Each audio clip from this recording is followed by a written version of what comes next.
प्रेम की डोर बाबा खींच रहा है आज, सहज ही अपनी ओर हम चले वतन की ओर।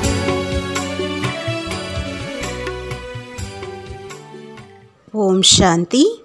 5/2/1975 அவ்யக்த பாப்தாதா மதுபன்.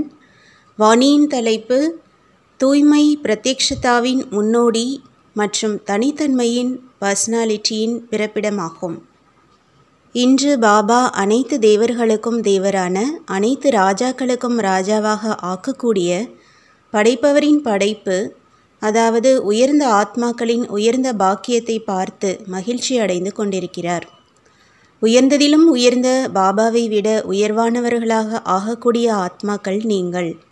இன்று அந்த மாதிரி உயர்ந்த ஆத்மாக்களின் 2 முக்கியமான விஷயங்களை பார்த்து கொண்டிருந்தார்கள். அவை யாவை?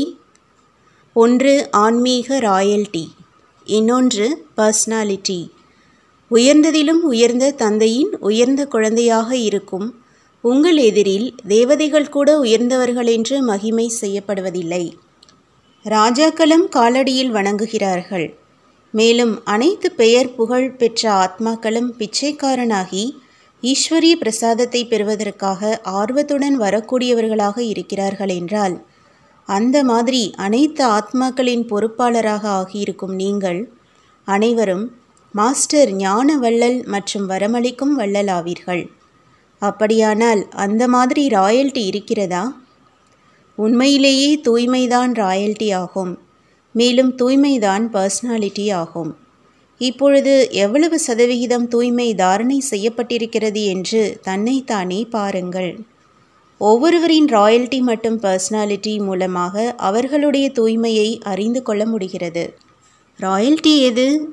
ராயல் ஆத்மாவிற்கு எல்லைக்குட்பட்ட அழியும் பொருள் மற்றும் நபர் மீது ஒரு பொழுதும் ஈர்ப்பு இருக்காது. எப்படி? லௌகீக முறையில் ராயல் பர்சனாலிட்டி உள்ள ஆத்மாவிற்கு சிறு சிறு பொருட்கள் மீது அவருடைய பார்வை செல்லாது.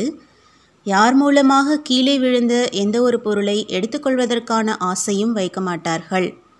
அவருடைய கண் எப்பொழுதும் நிரம்பியிருக்கும் போதையில் இருக்கின்றன. அதாவது கண்கள் கீழே பார்ப்பதில்லை. அவர்களுடைய வார்த்தைகள் இனிமையானதாக மற்றும் விலைமதிக்க முடியாததாக, அதாவது மிக குறைந்ததாக இருக்கும். மேலும் அவருடைய நெருக்கத்தில் மகிழ்ச்சி அனுபவமாகும். அதே போலவே ஆன்மீக ராயல்டி அதையும் விட பல மடங்கு உயர்ந்ததாகும். அந்த மாதிரி ராயல்டியில் இருக்கும் ஆத்மாக்களின் பார்வை ஒரு பொழுதும் ஒவ்வொருவரின் அவகுணங்கள் அல்லது பலகீனங்களின் பக்கம் செல்ல முடியாது. எதை மற்றவர் விடுவதற்கான முயற்சியில் ஈடுபட்டு கொண்டிருக்கின்றார் அல்லது அகற்றி கொண்டிருக்கிறார், அந்த மாதிரி விடப்படும் ஒன்றை, அதாவது வீழ்ச்சியில் கொண்டு வரும் ஒன்றை மற்றும் கீழே விழுந்துள்ள ஒன்றை ஆன்மீக ராயல்டி உள்ளவரின் எண்ணத்திலும் தாரணை ஆக முடியாது. மேலும் மற்றவர்களின் பொருளின் பக்கம் ஒரு பொழுதும் அவர்களுடைய பார்வை செல்லவே செல்லாது. அப்படி இந்த பழைய கீழ்த்தரமான சுபாவம், சன்ஸ்காரம் மற்றும் பலகீனங்கள் சூத்திரர்களுடையதே அன்றி பிராமணர்களுடையது அல்ல. சூத்திரர்களின் பொருளின் பக்கம் எண்ணம் எப்படி போக முடியும்? ஒருவேளை தாரணை செய்கிறீர்கள் என்றால், எப்படி பழமொழி இருக்கிறது, சிறிய பொருளை திருடும் பழக்கம் இருந்தால் பெரிய பொருளையும் திருடுவார் என்று. அப்படி இதுவும் நொடி அளவில், எண்ண அளவில் சிறிது தாரணை செய்தாலும் அந்த ஆத்மாக்கள் ராயல் என்று அழைக்கப்படுவதில்லை. ஆன்மீக ராயல்டியில் உள்ள ஆத்மாக்களின் வார்த்தைகள் மகா வாக்கியமாக இருக்கும். இந்த வாக்கியங்கள் பொன்மொழிகளாக இருக்கும். அதை கேட்பவர்களும் பொற்காலத்திற்கு அதிகாரியாக ஆகிவிடுகிறார்கள். ஒவ்வொரு வார்த்தையும் இரத்தினத்திற்கு சமமாக மதிப்புள்ளதாக இருக்கும். அவை துக்கம் கொடுக்கக்கூடியதாகவோ கீழே இறக்குவதாகவோ அல்லது கல்லுக்கு சமமான வார்த்தைகளாக இருப்பதில்லை. சாதாரணமானதாகவும் வீணானதாகவும் இருப்பதில்லை. சக்தி நிறைந்த மற்றும் அன்பான வார்த்தைகளாக இருக்கும். முழு நாளும் உச்சரிக்கப்பட்ட வார்த்தைகள் அந்த மாதிரி உயர்ந்ததாக இருக்கும். கணக்கெடுத்து பார்த்தால் இன்று அந்த மாதிரி இத்தனை வார்த்தைகள் சொல்லியிருக்கிறார் என்று நினைவில் வர முடியும். ராயல்டி உள்ளவர்களின் அடையாளம் மற்றும் விசேஷமானது 50 வார்த்தைகள் பேசக்கூடிய விஸ்தாரத்திற்கு பதிலாக 10 வார்த்தைகள் சாரம் நிறைந்ததாகத்தான் பேசுவார்கள். அளவை குறைத்து தரத்தில் கொண்டு வருவார்கள். ஆன்மீக ராயல்டி உள்ளவர்களின் நெருக்கத்தில் எந்த ஆத்மா வந்தாலும் அவருக்கு சற்று நேரத்திலேயே அந்த ஆத்மாவின் வள்ளல் தன்மை மற்றும் வரமளிக்கும் தன்மையின் அனுபவம் ஏற்படும். சீதளத்தன்மை மற்றும் சாந்தியின் அனுபவம் ஏற்படும். ஒவ்வொருவரின் மனதிலும் யார் இந்த ஃபரிஷ்தா என்னுடைய நெருக்கத்தில் வந்தார் என்று குணமகிமை செய்வார்கள்.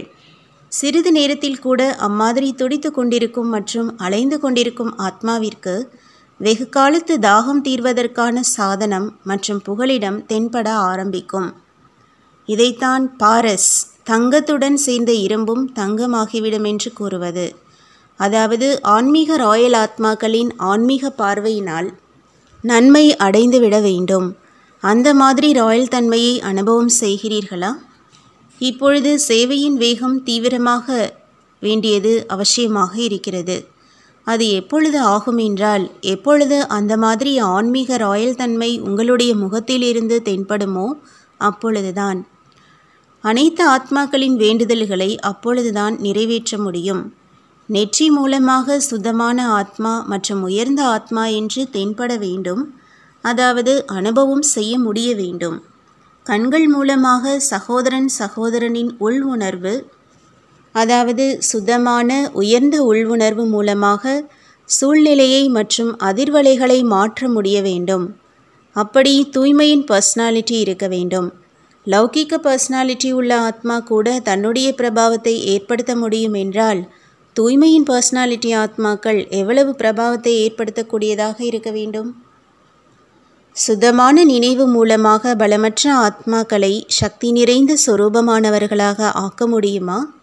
அந்த மாதிரியான ராயல் தன்மையை மற்றும் தனித்தன்மையை தன்னில் பிரத்யக்ஷ ரூபத்தில் கொண்டு வாருங்கள். அப்பொழுதுதான் தன்னை மற்றும் தந்தையை பிரத்யக்ஷம் செய்ய முடியும். இப்பொழுது விசேஷமாக இரக்க மனமுடையவர் ஆகுங்கள். தன்மேலும் மற்றும் அனைவர் மேலும் இரக்க மனமுடையவராக ஆக வேண்டும். அப்பொழுது சுலபமாகவே அனைவரின் அன்பிற்குரிய மற்றும் சகயோகியாக ஆகிவிடுவீர்கள். புரிந்ததா? அப்படி பாக்கியத்தின் நட்சத்திரம் ஜொலித்து கொண்டிருக்கிறது தான் அல்லவா? அந்த மாதிரி பூமியின் நட்சத்திரங்களை ஜொலித்து கொண்டிருப்பதாக அனைவரும் பார்க்க விரும்புகிறார்கள். நல்லது.